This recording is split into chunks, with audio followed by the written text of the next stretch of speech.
hard to beat the springtime magic, isn't it? At the Utah State Capitol, you've got rows and rows of cherry blossom trees, romantic pathways, and, you know, lots of people trying to capture that prime photo spot. Welcome back into Studio 5, everybody. Our late spring snowfall put a damper on things for a few days, but those fluffy white blossoms, they're ready to rebound, which means the crowds will come back out too. It's a photo bucket list experience to do at least once. But if you want a fresh scene without quite so many people, there are plenty of other amazing spring locations spread across the state. Photographer Kayla Trujillo is our picture guide today.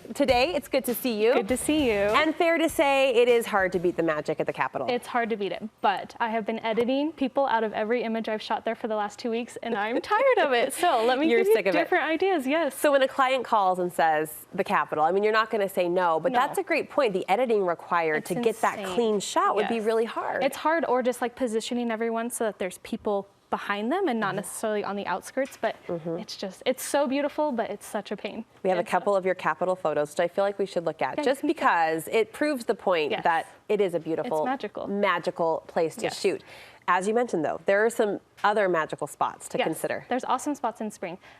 So the first one is Jordan River Parkway, which is kind of, I think people hear Jordan River Parkway and they think, it's a little sketchy, but I love the Jordan River Parkway. I think it's a great free location. The parking there is easy. You just go to a trailhead and then you can park and you just walk on the trail and you can find lots of really pretty green olive trees. And the light filters through those olive trees really pretty, like in that little picture right there.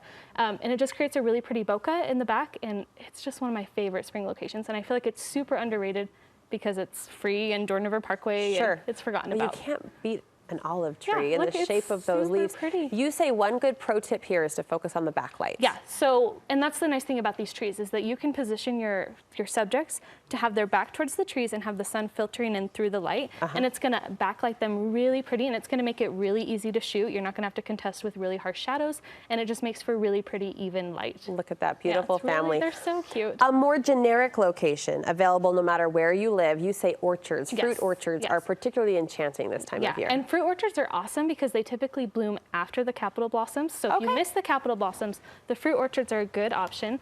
But yeah, there's there's blossoms in Kaysville, in Alpine, in Provo, so pretty much everywhere. And typically you can just contact the farm. They usually have a Facebook page. You'll pay a small fee and then you can shoot on their property, and it's really special. When's the best time to shoot in an orchard? The orchard are going to bloom this week into like the first part of May. So we're right in orchard season right now. And is there a good time of day to capture the best light? Okay, yeah. So I think orchards are a little tricky because the light kind of filters in through the blossoms tricky. So I typically shoot 2 to 3 hours instead of like 1 to 2 hours, which is what most people would say is golden hour. I shoot a little bit earlier because it gets shady, the shadows get weird, so I recommend shooting earlier than you think. Earlier than that golden hour typically falls, so 2 to 3 hours before sunset. These pictures are gorgeous. You encourage people to use Mother Nature to our advantage and work flowers and foliage like lilac bushes into our pictures. Okay, lilac bushes are my favorite. They always bloom right around Mother's Day, and I always make my husband go and take pictures of me and the kids in front of the lilac bushes. But I just think that they are so pretty, and they just last for like a week or two, and so they're just so fleeting that I always try and snag them. But yeah, I think lilacs are an awesome option that's not like blossoms, which is what everyone else is doing this time of year. Talk to me about framing so that the color of the blossoms and the volume of the blossoms isn't taking over my photo. So one thing you can do is pull your subject away from the blossom or from the lilacs a little bit so that it's more in the background. But I also love to have them turn kind of sideways to the lilacs, so it's more framing them. You can kind of have the flowers frame the back of them or frame their head. I just think it creates a really pretty look, and you can kind of blur the front lilacs and then have the subject in focus.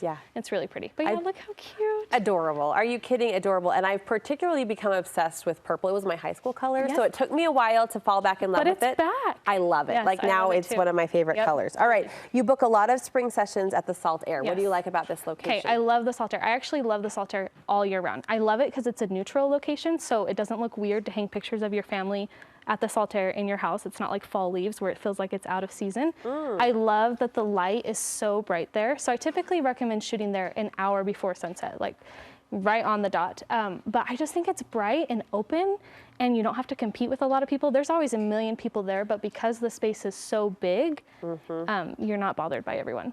So yeah, but to shoot on that that harsh light, I would say shoot kind of not necessarily sideways, but more at like a 60-degree angle. So the sun is kind of falling on the back of their head.